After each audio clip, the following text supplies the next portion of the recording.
Hi, hello, welcome to my channel. Today we're talking about my favorite series of all time. It's Percy Jackson. You're welcome. If you didn't know, recently I uploaded a video where I announced I'm hosting a Percy Jackson read-along with Mare, Kirsten, Reagan, Jess, and me.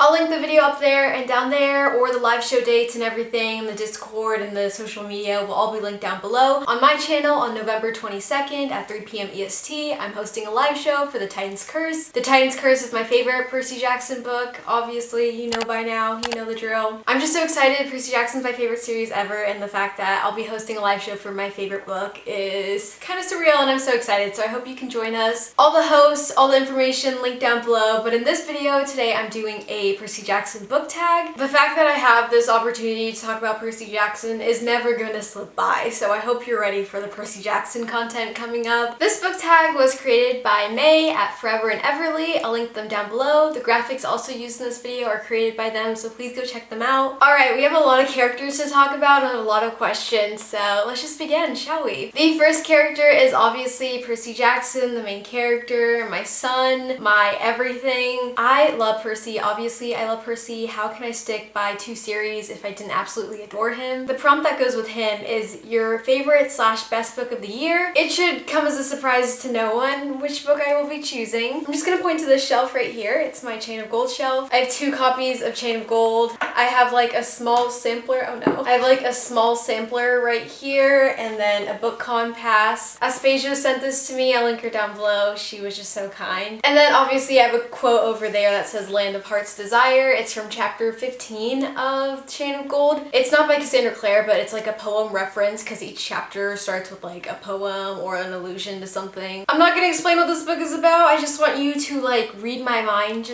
I hope you're understanding what I'm trying to convey here. You get it? You get why? Okay, we're moving on. No words need to be said of why I love that book. You know by now. You know. The next character is Annabeth Chase. I absolutely love Annabeth. That's gonna be a common theme here. Like, I literally love every character. She and Percy complement each other so well. She's so smart. She's a baddie. The prompt for Annabeth is a book where you're in awe of the author's genius, and that's gonna have to go to Night Film by Marisha Pessl. I read this book 2 years ago, actually over 2 years ago, and I still think about it to this day. If this book wasn't 600 pages, I'd pick it up in a heartbeat to read it again, but right now, my attention span isn't that long. If you're not into long books, then you might lose interest in this, but that wasn't the case for me at all. Each page, each chapter, I was looking for new theories. I was seeing how different characters fit in place. The mystery just wowed me so much. If you don't know what Night Film's about, it's a book where you find clues as you gather along. So I'm not going to give this synopsis away, but it is like a thriller. It does have some gory elements to it. I went into the book knowing absolutely nothing, and that's what was recommended, and I'm so glad I did that. Although it was confusing in the first beginning pages, as you read more into it, it all makes sense. I love how it connected at the end, and it was just as this prompt entails. I was just in awe of how she could have ever thought to do this. It's funny because I read her young adult book, Neverworld Wake, and I absolutely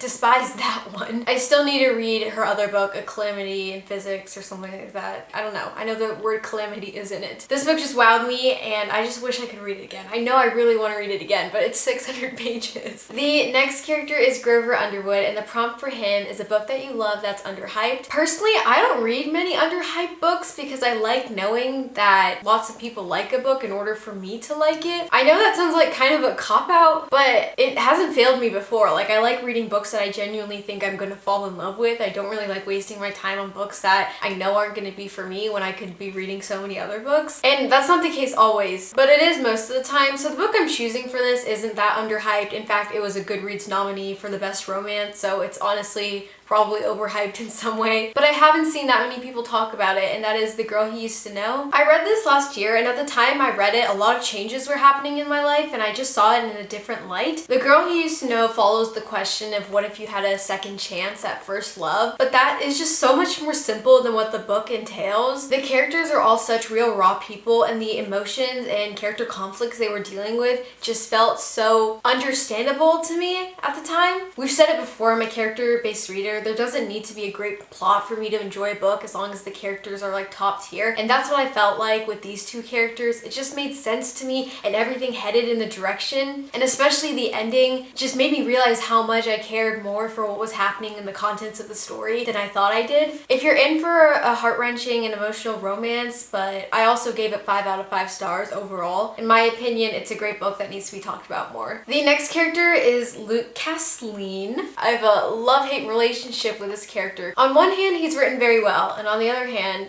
I'm not going to talk about it. The prompt for this is the book you thought you'd hate and you wouldn't, and the immediate answer that comes to mind is Queen of Nothing by Holly Black. The thing about this book is that I gave The Cruel Prince 1 star, I gave The Wicked King 2 stars, and this book, Queen of Nothing, was almost 5 stars. I finished it in one day. I flew through it. In the end, I gave it 4 stars because of like, you know, the ending thing. I'm not even going to explain the series because I feel like all of BookTube has already raved about how much they loved it, and I'm a little bit of an outlier here. Like mathematically, if you think about my trajectory on enjoyment level of this book, it started down here and went like all the way up here, which is not common in a series. It just really surprised me with how much I really enjoyed Jude's character growth and the actions and decisions she made. I talked about in my June wrap up, I'll link it up there and down there, of how much it just surprised me and how much I didn't think I'd actually really like it. Jude essentially saved the whole book for me, and if you're in for a YA fantasy that has character decisions that don't necessarily make sense, but at least it's entertaining, at least the last book was. The first 2 books,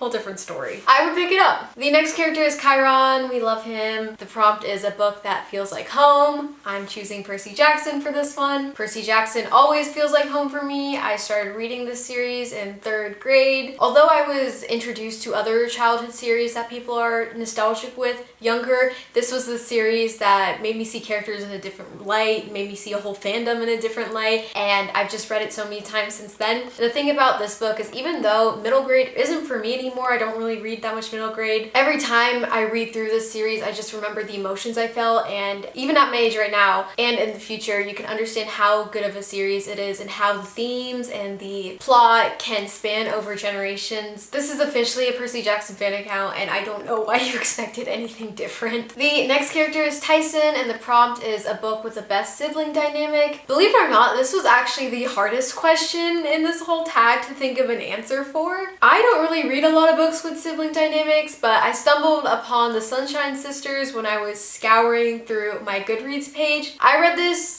over 2 years ago as well. I was shelving books at the library one summer. That's what I do in my free time, guys. I am a nerd. I work at the library in the summer and during the school year. Anyway, I was shelving this in the adult section. I'm like, this sounds interesting. I'll pick it up. It's one of those like chick lit books. I don't know how to explain it other than your white suburban mom would gladly pick it up. That sounds like a generalization, but if you read the book, you would understand. I thought the sibling dynamic was great. It follows 3 sisters that are very different from each other, and then it follows them on an island. I think they all like visit one vacation and they all find love individually, and it was just like a messy family situation happening on, but it kept me entertained. I think I read this in like 8th grade, so I mean, if it keeps an 8th grader entertained, something must have happened. You know, like chick lit mom books aren't really my thing. I think they're like a great pastime, but I usually read books with much more things happening in it, and this was much more of a character study and things going slowly, at least plot wise. So if you're in for a good tale about 3 sisters and how they deal with their mom's dysfunctionalness, I would pick it up. The next character is Thalia. I know there's like different pronunciations of her name, but Thalia Grace. Thalia is actually my favorite character. Did you guys expect that? Expect the unexpected. I've always loved her. I love how much of a queen she is. She's a literal icon. She never lets anyone in her way, and she's always her own person. So obviously, as she's my favorite character, I'm going to be choosing one of my favorite books for her prompt. The prompt is a book where you froze when you read it, and that's going to go to Without Merit by Colleen Hoover. Without Merit is one of my favorite books of all time. I really need to make like a favorite books of all time list, because I keep saying that. Like, I have a whole shelf on Goodreads that has my favorite books of all time, but it'd be nice if I had it in like a video format so I can just reference it. Anyway, this book is so dysfunctional. It's so crazy. I don't even understand what happened when I was reading it. I've read it 3 times now. I reread it every year. It's my favorite Colleen Hoover book. I have 2 of hers that I genuinely love. Colleen Hoover, her books first, yes, I will be the first to admit they're problematic, but I will also be the second to admit it genuinely made sense in this book why they were all problematic towards each other. This book follows the Voss family with 4 kids, a dad, a stepmom, a mom, and then a new guy that comes in the picture. Again, I was just so surprised when I read this. Whenever I read this book, I always read it in one sitting because I just can't bring myself to put it down. Each person in this family has different issues. No, I can't say that. Each person in this family is struggling with something internally and try to cover it up externally, or is using different methods to cope with their pain or loss or trauma. As a character-based reader, every single character in this book is written with exact precision and just different layers of depth. Even though I've read this book 3 times, I still don't have like a coherent review on it or coherent thoughts to cope with what I even read when I read it. Like every time something profound happens, I'm like, are you kidding me? Did I just read that? And that's what this book did. The next character is Nico D'Angelo. Love Nico. Always a fave. Can we talk about Nico? Love him. And the prompt for that is a well-loved book that you love as well. I think I'm an easy-to-please reader, at least coming on to booktube. I don't think I'm that critical on the books I read. I mean, sometimes my comments say otherwise. For this prompt, I'm choosing The Song of Achilles by Madeline Miller. A lot of people love this book, and let me just tell you, as they should, give it 5 out of 5 stars. One of my favorite books of all time. I'm rereading it actually right now, and I just remember how much I love it. If you give me childhood friends to lovers, Greek mythology, and as the hopeless romantic I am, you mix that all together, of course you're giving me a book that I'm gonna fall head over heels in love with, and especially the beautiful writing. Madeline Miller owns a part of my soul, and I am more than happy to let her have it. The Song of Achilles follows the love story between Achilles and Patroclus, who are characters in Greek myths. The book follows them as children as they grow up, go to war, and experience things as a prince or as the opposite. It was wonderfully written. I don't know what else to say other than what has already been said. A lot of people also find it very emotional, especially the ending. I'm sure a lot of you have heard how the ending just rips your soul apart, and I would just like to confirm that the whole book in fact does that. So the next character is Calypso. Calypso is just one of my favorites. I love how much more screen time she has in the Trials of Apollo series. And the prompt for that is a book you'd like to be marooned on an island with. For this prompt, I'm going to be choosing a book I haven't read yet because I think I'm going to enjoy it if I was like on an island, and that is The House on the Cerulean Sea. So many people have recommended this. I don't think I've seen one negative review for it other than the fact that it was a bit overhyped and underwhelming. There's always going to be that outlier, so that doesn't necessarily scare me because, you know, my queen Chandler Ansley recommended this and so many other people did. I don't know if it's a happy book. It is middle grade, I presume, so the characters are going to be much on the younger side, but I think I can just fly through it. I just love to sit down, snuggle in, and just get trapped in the story. I don't really like knowing much about books before I go into them, but I do know it's about a cast of characters and they all come together for something. That's me being vague because I don't want to be spoiled. The next character is Rachel Dare, and the prompt is a book you predict you'll give 5 stars. Rachel's my second favorite character. I especially related to her much more when I was younger. I think she's well written, and I think she was there for what she needed to do. Although I don't really like all the situations she was put in, if you know what I mean, you know what I mean. Rachel's such a daydreamer in her own person and very independent, and I just see a lot of myself in her. The prompt is a book you predict you're gonna give 5 stars to, and that is The Poppy War, obviously. Not once has this book had a bad rep. Everyone and their mother is telling me I'm going to love it, which scares me a bit, but I'm here for it. It seems like I'm going to love it, and I just think I'm going to love it. And if I know my taste pretty well, and this book kind of rounds it all out. As great characters, it has some relationship building, maybe, but that's not like the center of the story. It has a plot that is not only moving, but incredibly important in the historical atmosphere it's set in. And the author is like a total gem. She sounds like just an amazing person. So I can't wait to read this series. The 3rd book is coming out later in this year, so I need to pick it up ASAP. I don't normally reach for happy content. If you do reach for it, let me know, because you must have a very stable life, but not me. I'm here to read about pain. I hate this guy. Like, there has to be something in there that's gonna make me emotionless. It blew me away. I'm in pain. I have no words. It's still not over yet, but when it is over, your girl's gonna be crying for a good 5 years. She just reminds me of why I just love women. Women are just superior. I made it sound really complicated because it is. Internalized misogyny. Let's talk about it. Let's unpack it right here.